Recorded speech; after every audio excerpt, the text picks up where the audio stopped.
Just four code दोस्तों आ गया हूँ मोलिकुलर ग्रामेटिंग चैप्टर लेके। सीएसएस ट्यूटोरियल फॉर बिगिनर्स इस वाले प्लेलिस्ट में वीडियो जाएगा। ऑलरेडी 4 से 5 वीडियो जा चुका है। अगर आपको सीएसएस अच्छे से पढ़ना है तो इस प्लेलिस्ट को फॉलो करिए, आपको सब कुछ समझ में आ जाएगा सीएसएस के बारे में। ठीक है, तो फिलहाल आपको नोट्स नहीं दिया जा रहा है, लेकिन लास्ट में आपको नोट्स दिया जाएगा। पेशेंस रखेंगे नोट्स वगैरह के लिए।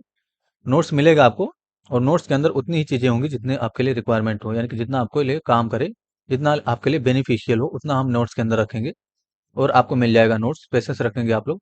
नोट्स वगैरह पे आपको ध्यान नहीं देना है, फिलहाल आप प्रैक्टिकल पे ध्यान दीजिए। किस तरीके से आपको प्रैक्टिकल करना है उस पर ध्यान देना है। ठीक है, इस वाले प्लेलिस्ट में वीडियो जाएगा। अगर आप बिगिनर हैं और आपको एचटीएमएल की नॉलेज नहीं है तो सीएसएस देखने की आवश्यकता नहीं है। पहले आप इस प्लेलिस्ट को देखिए एचटीएमएल को, उसके बाद आप सीएसएस को देखना। ठीक है, तो आपको एचटीएमएल आती हो तभी आप सीएसएस देखिए। तो एचटीएमएल का वीडियो मॉर्निंग में डेली जाता है और सीएसएस का इवनिंग में जाता है। तो अगर आप कंटिन्यू अभी पढ़ रहे हैं जिस समय वीडियो रिकॉर्ड कर रहा हूँ, तो आप एचटीएमएल का वीडियो सुबह में देखिए और शाम में इसका वीडियो देखिए सीएसएस का। एक ही वीडियो देखेंगे दोनों का। ठीक है, अजय जरा वीएस कोड में सबसे पहले तो एक पेज हमने बनाया जिसका नाम रखा CSS-CH-6.html। तो मेरे ख्याल से ये चैप्टर 6 है सीएसएस का, तो हमने यहाँ पर डिफाइन कर दिया। इसके अंदर हम पैडिंग और मार्जिन से रिलेटेड प्रॉपर्टीज को पढ़ने वाले हैं सीएसएस की। ठीक है, तो पहले तो आपको एचटीएमएल का 5 का कंप्लीट स्ट्रक्चर ले लेना है, उसके बाद इसके अंदर कुछ लिखेंगे। तो फिलहाल मैंने यहाँ पर ऐसे H1 का यूज किया और यहाँ पर मैं डिफाइन कर देता हूँ इस तरीके से जो है जस्ट फोर कोड, या कुछ भी आप लिख सकते हो। तो फिलहाल मैंने ऐसे डिफाइन कर दिया जस्ट फोर कोड। ठीक है, ऐसे डिफाइन कर देंगे। कंट्रोल ओ करके इसको ओपन विद गूगल क्रोम करिए। तो कंट्रोल ओ मैंने किया इस तरीके से, और जो आपका पेज है ये आपका सीएसएस वाला, इसको ओपन विद गूगल क्रोम कर लेंगे। ये ओपन हो गया। जस्ट फोर कोड आपको यहाँ पर दिखा। अगर आपको फ़ॉन्ट से रिलेटेड कुछ काम करना होता था, इससे पहले आपने क्या पढ़ा था? इससे पहले आपने पढ़ा था कि आईडी और क्लास देख के कैसे सेलेक्ट करेंगे। ठीक है, यानी कि आईडी और क्लास एट्रीब्यूट को समझा था आपने, उसको हेल्प से आप कैसे सेलेक्ट करेंगे सीएसएस में। तो अगर आप क्लास देना चाहते हैं तो फिर आप यहाँ पर क्लास दीजिए इस तरीके से, उसका भी आपके प्रैक्टिस हो जाए। हेड मैंने क्लास दिया है, इसको सेलेक्ट करना है। तो टाइटल के ठीक नीचे अभी हम इंटरनल सीएसएस का यूज कर रहे हैं, इसलिए ऐसे डिफाइन करेंगे। डॉट लगा के हेड को सिलेक्ट करेंगे, और यहाँ पर आपको अगर इसको टेक्स्ट अलाइन सेंटर करते हैं आप इस चीज को, तो इसका टेक्स्ट क्या हो जाएगा? सेंटर हो जाएगा। देखिए हमने हेड को सिलेक्ट किया इस क्लास को, और टेक्स्ट अलाइन सेंटर, इसका मतलब जो टेक्स्ट है वो आपका सेंटर में हो जाएगा। यहाँ पर देखिए मैंने रिलोड किया, सेंटर में आ गया। फ़ॉन्ट फैमिली वगैरह चेंज करना होता था, कैसे करते थे? फ़ॉन्ट हाइफन फैमिली का यूज करते थे। तो आप इतना बार काम करेंगे कि आपका वैसे भी सब कुछ क्लियर होने वाला है। ठीक है, वरदाना या जो भी आपको फ़ॉन्ट फैमिली देना था तो वो दे देते थे, तो इसका फ़ॉन्ट फैमिली चेंज हो जाएगा। ये देखिए ना, परफेक्ट। अगर आपको इसका फ़ॉन्ट साइज बढ़ाना होता तो क्या करते थे? फ़ॉन्ट साइज प्रॉपर्टी का यूज करते थे, और 49 पिक्सल या जितना मर्जी आपको देना है उतना दे देते थे हम। परफेक्ट, ये देखिए रिलोड किया हमने। ठीक है, जस्ट फोर कोड आ गया। कलर चेंज करना है तो कलर का यूज करते थे और रेड कर देते थे, या जो कलर आपको देना वो दे देते थे। फिलहाल मैंने रेड दे दिया तो ये कलर आ गया इस तरीके से। ठीक है, यानी कि फ़ॉन्ट से रिलेटेड आपने चीज़ों को समझा था। अभी आपको पैडिंग और मार्जिन से रिलेटेड चीज़ों को समझना है। ठीक है, तो इसी पे अभी आप अप्लाई कर सकते हो। तो फिलहाल इसमें बाय डिफ़ॉल्ट पैडिंग और मार्जिन होता है। तो नोटिस करिए अभी जब आपने लिखा तो टॉप से इतना मूव है और बॉटम से भी कुछ मूव रहेगा। ठीक है, जैसे कि नोटिस करिए मैं यहाँ पर टेक्स्ट अलाइन जो हमने लगाया था इसको हटा दीजिए जरा। इसको मैंने ऐसे हटा दिया, रिलोड करेंगे तो ये आपका इधर देखिए सटा हुआ है और टॉप से मूव्ड है। टॉप से मूव ना हो इसके लिए क्या करेंगे आप? इसमें आप मार्जिन के नाम से प्रॉपर्टी सेट करेंगे और इसका वैल्यू जीरो कर देंगे। तो मार्जिन का वैल्यू अगर आपने जीरो किया तो होगा क्या? नोटिस करिए मैंने रिलोड किया तो थोड़ा सा टॉप में गया। तो बाय डिफॉल्ट इसमें पैडिंग भी होता है, तो पैडिंग भी जीरो करिए। तो padding zero and margin zero जब आप कर देंगे, रिलोड करेंगे, तो नोटिस करिए मार्जिन होता है, इसकी वजह से थोड़ा सा टॉप में मूव हुआ। और ये जो स्पेस आ रहा है ना, ये बॉडी के अंदर पैडिंग और मार्जिन की वजह से होता है। तो अगर आप बॉडी को सिलेक्ट करते हो, यानी कि जो बॉडी है उसको सेलेक्ट करते हो और इसमें जो है पी जीरो कर देते हो, यानी कि padding zero and margin zero ऐसे डिफाइन कर देते हो, तो वो जो स्पेस आ रहा था अब नहीं आएगा। देखिए अब ये स्पेस नहीं आ रहा है, यानी कि दोनों साइड से जो थोड़ा थोड़ा स्पेस आ रहा था अब वो नहीं आएगा। ठीक है, तो बाय डिफ़ॉल्ट H1 के अंदर भी पैडिंग मार्जिन होता है, उसको आपको रिमूव करना है तो H1 के अंदर जाके पैडिंग जीरो मार्जिन जीरो कर देंगे। ठीक है, इस तरीके से। और बॉडी के अंदर भी पैडिंग मार्जिन होता है, तो बॉडी के अंदर भी आपको पैडिंग मार्जिन जीरो करना है, तो बॉडी को सेलेक्ट करेंगे और पैडिंग मार्जिन को जीरो कर देंगे। अगर आप चाहते हो कि जितना भी एलिमेंट है, यानी कि जितना भी टैग है सीएसएस एचटीएमएल के अंदर, सबका पैडिंग मार्जिन जो बाय डिफ़ॉल्ट है वो भी जीरो हो जाए, यानी कि सभी को एक साथ सेलेक्ट करके सभी का पैडिंग मार्जिन जीरो करना चाहते हैं, तो आप यहाँ पर एस्ट्रिक, एसटी का मतलब ऑल एलिमेंट, सभी एलिमेंट सेलेक्ट हो जाएंगे। और सभी एलिमेंट अगर आप ऐसे डिफाइन कर देते तो पैडिंग जीरो, और ऐसे डिफाइन कर देते तो मार्जिन जीरो, तो सभी एलिमेंट का पैडिंग और मार्जिन जीरो हो जाएगा। फिर आपको यहाँ पर लिखने की आवश्यकता नहीं है बॉडी के अंदर भी, और ना ही आपको यहाँ पर पैडिंग मार्जिन जीरो करने की आवश्यकता है, सबका जीरो हो जाएगा। ठीक है, एस्टिक को सेलेक्ट करके अगर आपने जीरो कर दिया तो नोटिस करिए अभी हमने यहाँ से पैडिंग मार्जिन हटा दिया, इसका मतलब अभी भी वैसे ही दिखेगा जैसे पहले दिखा है, देखिए है ना, क्योंकि हमने एस्टिक को सेलेक्ट करके पैडिंग और मार्जिन जीरो कर दिया है। अब आपको समझना है पैडिंग मार्जिन को अच्छे से, इसलिए कि इसके ठीक नीचे आ जाइए, एक डिप बना लीजिए, यानी कि एक बॉक्स बना लेंगे, डिप टैग बना लेंगे इस तरीके से, और इस डिप में कुछ क्लास दे दीजिए। आप डायरेक्ट भी सिलेक्ट कर सकते हो इस चीज को, तो मैंने ऐसे क्लास दे दिया इस तरीके से। इसमें मैं क्लास डिप ही दे सकता हूँ या कुछ भी आप दे दीजिए, तो फिलहाल मैंने डिप क्लास दे दिया। इस डिप क्लास को हम ऐसे डॉट लगा के डिप को सेलेक्ट कर लेंगे। इससे पहले आपने इस चीज पे प्रैक्टिस किया था कि क्लास से कैसे सेलेक्ट करना है और आईडी से कैसे सेलेक्ट करना है, ठीक है। इस डिप में आ जाइए, विथ प्रॉपर्टी का यूज करिए इस तरीके से, और विथ का वॉल्यूम मैं डिफाइन कर देता हूँ 400 पिक्सल, तो पिक्सल लगाना जरूरी है।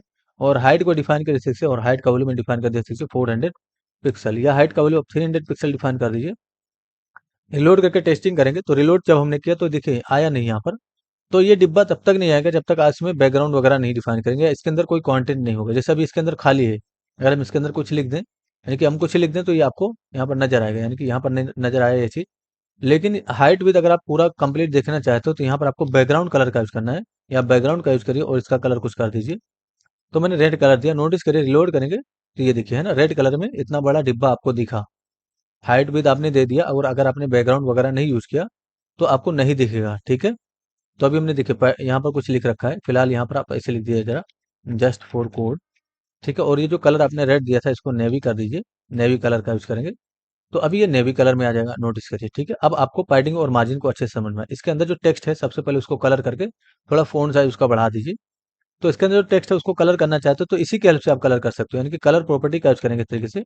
और कलर का वैल्यू आप व्हाइट कर दीजिए, जो कलर आप करना चाहते हो वो कर दीजिए। तो देखिए इसके अंदर का जो टेक्स्ट है वो कलर हो गया ना, इस तरीके से रिलोड कर लेंगे, ठीक है। अब आप इसको फ़ॉन्ट साइज़ अगर बढ़ाना चाहते हो तो फ़ॉन्ट साइज़ का यूज़ करिए इस तरीके से, और यहाँ पर बढ़ा दीजिए। तो फ़ॉन्ट साइज़ मैंने ऐसे डिफाइन कर दिया 30 पिक्सल। तो अंदर का जो टेक्स्ट है वो 30 पिक्सल इस तरीके से दिखेगा, परफेक्ट, ठीक है। अब पैडिंग और मार्जिन से रिलेटेड चीज़ों को समझिए। अगर आपको मूव करना है टॉप से, यानी कि जो डिब्बा है उसको टॉप से मूव करना है, तो आप यहाँ पर ऐसे मार्जिन टॉप का यूज़ करेंगे, यानी कि मार्जिन टॉप वैल्यू डिफाइन करेंगे। ये प्रॉपर्टी होता है मार्जिन टॉप। अगर आपने 40 पिक्सल मूव किया, इसका मतलब ये होगा कि 40 पिक्सल ये टॉप से मूव हो जाएगा। ये देखिए टॉप से मूव हो गया इस तरीके से। अब आपको लेफ्ट से मूव करना है तो मार्जिन लेफ्ट का यूज करेंगे, यानी कि मार्जिन लेफ्ट इस वैल्यू का यूज करिए इस तरीके से। और आप मूव कर दिए 40 पिक्सल, तो मार्जिन लेफ्ट अगर आपने 40 पिक्सल दिया तो लेफ्ट से भी ये 40 पिक्सल मूव हो जाएगा। ये देखिए रिलोड करेंगे तो लेफ्ट से 40 पिक्सल मूव हुआ। इसी तरीके से आप राइट से मूव करना चाहते हो तो राइट से भी मूव कर सकते हो। तो मार्जिन राइट भी एक प्रॉपर्टी होता है, ऐसे डिफाइन करेंगे मार्जिन राइट, और 40 पिक्सल मैंने दे दिया, ठीक है। तो राइट से ये मूव होगा, तो राइट से ये मूव यहाँ पर हुआ, लेकिन अगला कंटेंट जब स्टार्ट करेंगे ना तो 40 पिक्सल जगह छोड़ के, यानी कि इस साइड से 40 पिक्सल जगह छोड़ के वो स्टार्ट होगा इस साइड में, ठीक है। बॉटम से भी डिफाइन करेंगे अगर आप, यानी कि मार्जिन बॉटम भी होता है, तो ऐसे डिफाइन करें मार्जिन बॉटम, और यहाँ पर आप 40 पिक्सल डिफाइन कर दीजिए, ठीक है। तो अब बॉटम से भी ये 40 पिक्सल स्पेस है यहाँ पर, यानी कि जब भी आप अगला कंटेंट स्टार्ट करेंगे तो 40 पिक्सल छोड़ के वो स्टार्ट होगा। जैसे अब हम डिप के नीचे जाएं और यहाँ पर एक और H1 डिफाइन करूं, जिसमें अंदर मैं लिख देता हूँ जस्ट फॉर कोड। नोटिस करिए ये जो जस्ट फॉर कोड दिखेगा ये 40 पिक्सल छोड़ के दिखेगा, बॉटम से 40 पिक्सल छोड़ के ये स्टार्ट हुआ, ये 40 पिक्सल छोड़ के स्टार्ट होगा, ठीक है। अगर आपने बॉटम में ये वैल्यू नहीं लगाया होता 40 पिक्सल, तो अब ये इससे ऊपर स्टार्ट हो, यानी कि यहाँ से स्टार्ट होता है। रिलोड करिए जरा, ये देखिए ना यहाँ से स्टार्ट हुआ, तो यानी कि मार्जिन बॉटम में वैल्यू है 40 पिक्सल। ये देखिए, ठीक है। तो अभी आपने देखिए यहाँ पर भी मार्जिन लिखा, यहाँ पर भी मार्जिन लिखा, और यहाँ पर भी मार्जिन लिखा, यहाँ पर भी मार्जिन लिखा। मार्जिन मार्जिन मार्जिन मार्जिन, और सभी का वैल्यू कॉमन है, ठीक है। तो आप इन चारों को 4 बार मत लिखिए, अगर आपको चारों का वैल्यू सेम रखना है और मार्जिन लगाना है चारों साइड से, तो सिर्फ मार्जिन लिखिए। आप सिर्फ मार्जिन लिखेंगे और इसका वैल्यू अगर आपने 40 पिक्सल कर दिया, तो ये देखिए जरा, अब ये 40 पिक्सल आपका यहाँ पर वैल्यू आ जाएगा, यानी कि अभी भी उतना ही गैप रहेगा जैसे पहले गैप था, ठीक है। अगर आप चाहते हो कि सिर्फ ये टॉप और बॉटम से मूव हो, लेफ्ट और राइट से मूव ना हो, तो अगला वैल्यू इसका 0 कर दीजिए। यानी कि इसमें मार्जिन में 2 वैल्यू दे सकते हो। ये जो पहला वैल्यू आपने दिया ये टॉप बॉटम के लिए हो गया, और जो अगला वैल्यू आपने दिया वो लेफ्ट राइट के लिए हो गया। तो अब ये लेफ्ट और राइट से मूव नहीं होगा, सिर्फ टॉप बॉटम से मूव होगा। रिलोड करिए, ये देखिए लेफ्ट से सट गया ना, तो टॉप से मूव हुआ और बॉटम से मूव हुआ। अगर आप इधर से मूव करना चाहते हो तो इधर से आप 20 पिक्सल मूव करिए। देखिए मैंने ऐसे डिफाइन कर दिया 20 पिक्सल, तो लेफ्ट और राइट से 20 पिक्सल मूव होगा। ये लोड करेंगे, ये देखिए 20 पिक्सल यहाँ से मूव हुआ, टॉप से 40 पिक्सल मूव हुआ, बॉटम से 40 पिक्सल मूव हुआ। 20 पिक्सल यहाँ से क्यों मूव हुआ, क्योंकि लेफ्ट राइट का वैल्यू आप 20 पिक्सल दियो। तो कभी भी आगे यूज करेंगे तो आप शॉर्ट हैंड टेक्निक का यूज करिए, यानी कि मार्जिन का वैल्यू 2 वैल्यू आप दे सकते हो। एक पहला जो वैल्यू होगा वो टॉप बॉटम के लिए होगा, और जो अगला वैल्यू होगा वो आपका लेफ्ट राइट के लिए होगा, ठीक है। इस तरीके से समझिए आप मार्जिन को। सेम इसी तरीके से पैडिंग होता है। तो जब आप पैडिंग का यूज करते हैं, यानी कि जब हमने पैडिंग लगाया और हम सपोज करो पैडिंग टॉप यूज किया हमने, यानी कि हम यहाँ पर ऐसे जाते हैं और पैडिंग टॉप लिखते हैं। ऐसे मैंने डिफाइन करते हैं पैडिंग टॉप। पैडिंग टॉप मैंने डिफाइन करते हैं 40 पिक्सल। तो होगा क्या, पैडिंग जब आप लिखते हैं ना, तो पैडिंग का मतलब ये हो गया कि अंदर या बॉक्स के अंदर, यानी कि यहाँ से टॉप, ये जो आपने लिखा ना कंटेंट, अब ये 40 पिक्सल छोड़ के नीचे से स्टार्ट होगा, यानी कि बॉक्स के अंदर पैडिंग आएगा।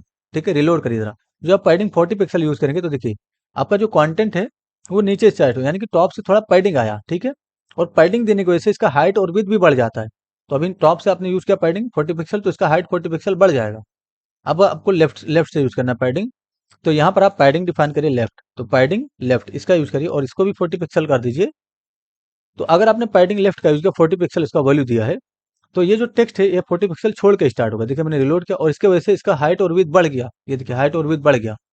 ठीक है, तो अगर आप चाहते हो आप पैडिंग यूज करें और इसका हाइट और विड्थ भी ना बढ़े, तो उसके लिए क्या करेंगे, इसके अंदर आप बॉक्स साइजिंग बॉर्डर बॉक्स का यूज करेंगे। तो ये बॉक्स साइजिंग बॉर्डर बॉक्स क्या है, ये प्रॉपर्टी है और इसका वैल्यू है। अगर आप इसको लगाते हो, तो अगर आपने पैडिंग और मार्जिन का यूज किया है, यानी कि पैडिंग की वजह से अगर आप किसी कंटेनर का विड्थ बढ़ रहा है, तो इसको लगाने से उसका विड्थ नहीं बढ़ेगा। देखिए रिलोड करेंगे तो ये थोड़ा सा छोटा हो जाएगा। देखिए छोटा हो गया ना, इधर से भी पैडिंग आया, इधर से भी पैडिंग आया, जो इसका एक्चुअल विड्थ होना चाहिए वही है अभी। ठीक है, तो पैडिंग से रिलेटेड भी देखिए आप कॉमन वैल्यू यूज कर सकते हो। सिर्फ आप पैडिंग लिखिए जिस तरीके से आपने मार्जिन लिखा था। और अगर आपने 40 पिक्सल दिया, इसका मतलब ये होगा कि टॉप बॉटम से 40 पिक्सल मूव हुआ, लेफ्ट राइट से जीरो। तो देखिए टॉप ये है आपका, बॉटम ये है, लेफ्ट से अभी मूव है, रिलोड करेंगे तो लेफ्ट से जीरो हो जाएगा। मैंने रिलोड किया इस तरीके से। अच्छा, पैडिंग जब हमने दिया तो चारों साइड से पैडिंग लेगा ये, यानी कि टॉप बॉटम लेफ्ट राइट चारों साइड से पैडिंग लेगा। अगर आप लेफ्ट को यानी कि इसको जीरो करोगे तब ये जीरो लेगा। ठीक है, ये देखिए जब ये जीरो होगा। अगर आपने सिर्फ एक ही वैल्यू दिया तो एक ही वैल्यू चारों साइड पे काम करेगी, और अगला वैल्यू अगर आपने रिफाइन कर दिया तब ये जाके जीरो होगा। ठीक है, अब अगर आप इसको मूव मूव करना चाहते हैं, तो आप यहाँ पर क्या करेंगे, 20 पिक्सल इसमें भी दे दीजिए। जरूरी नहीं कि 20 पिक्सल, कितना भी आप दे सकते हो। तो पैडिंग का शॉर्ट हैंड तरीका ये है लिखने का, दो वैल्यू आप दे सकते हो। पहला जो वैल्यू होगा टॉप बॉटम के लिए, और जो दूसरा वैल्यू होगा वो लेफ्ट राइट के लिए। रिलोड करेंगे तो लेफ्ट राइट से ये मूव होगा। परफेक्ट, ठीक है। इस तरीके से आपने समझा चीजों को, यानी कि पैडिंग और मार्जिन। तो ये नॉर्मल चीज नहीं है पैडिंग मार्जिन, इससे रिलेटेड काफी सारे कंफ्यूजन होंगे आपके अंदर। वो सारी चीजें धीरे धीरे आपकी क्लियर होंगी। ठीक है, एक और यानी कि एक और प्रॉपर्टी जरा समझ लीजिए। पैडिंग और मार्जिन आपका बहुत सारी जगह पे यूज होगा। तो आप जो है पेशेंस रखिए, आराम से क्लियर हो जाएगा, धीरे धीरे सब कुछ क्लियर हो जाएगा। पेशेंस रखेंगे, अभी आपका यहीं पर खत्म नहीं होगा कि हमने बस पैडिंग मार्जिन यहीं पर खत्म कर दी। जितना बार आप काम करेंगे आगे इसका यूज है। इसमें जरा बॉर्डर रेडियस लगाइए, यानी कि बॉर्डर रेडियस ऐसे दे दिए। मैंने डिफाइन कर दिया 20 पिक्सल। तो बॉर्डर रेडियस लगाने से होगा क्या वो समझिए। ऐसे मैंने बॉर्डर रेडियस इस वाले एट्रीब्यूट प्रॉपर्टी का उसका उसका वैल्यू मैंने 20 पिक्सल दे दिया।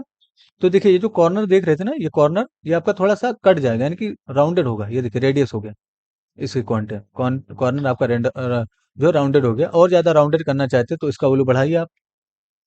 तो मैंने इसे डिफाइन कर दिया 60 पिक्सल। तो अब ये और ज्यादा राउंडेड हो जाएगा 60 पिक्सल से। ये देखिए और ज्यादा राउंडेड हो गया। बिल्कुल सर्कल करना चाहे तो सर्कल करने के लिए ये जो आपका विड्थ है, जैसे विड्थ कितना है 400 पिक्सल, तो इसको आपको 2 से डिवाइड करना है। तो 2 से अगर आप डिवाइड करते हैं, इसका मतलब 2 से 200 पिक्सल आया। तो अगर आप यहाँ पर 200 करते हो, ठीक है, तो ये बिल्कुल राउंडेड हो जाएगा, यानी कि सर्कल हो जाएगा। रिलोड करिए, ये देखिए सर्कल हुआ, लेकिन ये प्रॉपर सर्कल नहीं हुआ। प्रॉपर सर्कल इसलिए नहीं हुआ क्योंकि हाइट भी इसका सेम होना चाहिए, जो आपका विड्थ है उतना हाइट भी होना चाहिए, यानी कि बिल्कुल ये चौकोर होना चाहिए, स्क्वायर होना चाहिए। तब ये आपको परफेक्ट दिखेगा। ठीक है, तो इसका हाइट भी आप 400 पिक्सल कर दिए, तो अब ये पूरा रेडियस दिखेगा, यानी कि बिल्कुल सर्कल में दिखेगा। रिलोड करिए, देखिए बिल्कुल परफेक्ट सर्कल में दिखा, इस तरीके से। ठीक है, अब इसका जो कंटेंट है वो आपका छिप रहा है। तो इसके अंदर आप क्या कर सकते हो, टेक्स्ट अलाइन का यूज कर सकते हो, यानी कि टेक्स्ट हाइफन अलाइन सेंटर ऐसे डिफाइन कर दो। तो टेक्स्ट अलाइन सेंटर होने की वजह से आपका जो कंटेंट है वो सेंटर में आ जाएगा और दिखेगा। ठीक है, इस तरीके से। तो ये नोटिस करिए आपने। और अगला तरीका क्या है, यानी कि आपने तो ऐसे सोचा कि हम इसका जो है आधा दे देंगे तो हो जाएगा। आप यहाँ पर बॉर्डर रेडियस परसेंटेज में दे सकते हो। अगर आपने बॉर्डर रेडियस का वैल्यू 50% कर दिया, तो 50% का भी मतलब यही हुआ कि इस विड्थ का आधा, तो यानी कि 200%। ठीक, सॉरी 200 पिक्सल। रिलोड करेंगे तो अभी भी ये जो रेडियस है वो वैसे ही दिखेगा। ठीक है, परफेक्ट। तो रेडियस अगर आप बिल्कुल सर्कल करना चाहते हो, तो जो हाइट और विड्थ का वैल्यू है वो बिल्कुल सेम रहेगा। फिलहाल आपको मार्जिन और पैडिंग पे ध्यान देना है। तो मार्जिन के अंदर अगर आप शॉर्ट हैंड तरीका यूज करते हो, तो दो वैल्यू होगा, एक तो टॉप बॉटम के लिए, दूसरा आपका लेफ्ट राइट के लिए। पैडिंग के अंदर भी सेम, टॉप बॉटम के लिए, लेफ्ट राइट के लिए। अगर आप ये लास्ट वाला वैल्यू नहीं लिखते हो, तो ये चारों के लिए काम करेगा, लेफ्ट राइट टॉप बॉटम सबके लिए। लास्ट वैल्यू नहीं यूज करते हो, कुछ नहीं लिखते हो, तो चारों चारों के लिए काम करेगा, लेफ्ट राइट टॉप बॉटम सभी के लिए। तो पैडिंग से और बॉर्डर से रिलेटेड कुछ भी आपने अगर आपको नहीं समझ में आया ऐसी चीजें ऐसे, अभी आपको नहीं समझ में आया तो पेशेंस रखेंगे, सारी चीजें आपकी क्लियर हो जाएंगी। अभी आपने बस नॉर्मल चीजें समझी है, अभी आपने इसका यूज कहाँ देखा है। जब आप इसका यूज करेंगे, प्रोजेक्ट वगैरह बनाएंगे, तब आपके सारे डाउट क्लियर हो जाएंगे। तो इससे रिलेटेड हमें काफी सारे काम करने हैं। जब भी हम काम करेंगे तो इनसे रिलेटेड काम करना ही करना है हमें। आपको पेशेंस रखना है। जितना भी हमने यहाँ पर यूज किया है, सभी से रिलेटेड आपको काम करना है, चाहे वो हाइट हो चाहे वो विड्थ हो। सारी प्रॉपर्टीज का कलेक्शन मैं आपको नोट्स में दूंगा। आप पेशेंस रखेंगे, नोट्स अभी आपको नहीं मिलेगा डिस्क्रिप्शन में। जब मैं नोट्स अपलोड करूंगा तो मैं आपको जो है इन्फॉर्म कर दूंगा। Thanks for enjoying the education of just for code. See you soon. जय हिंद, जय भारत।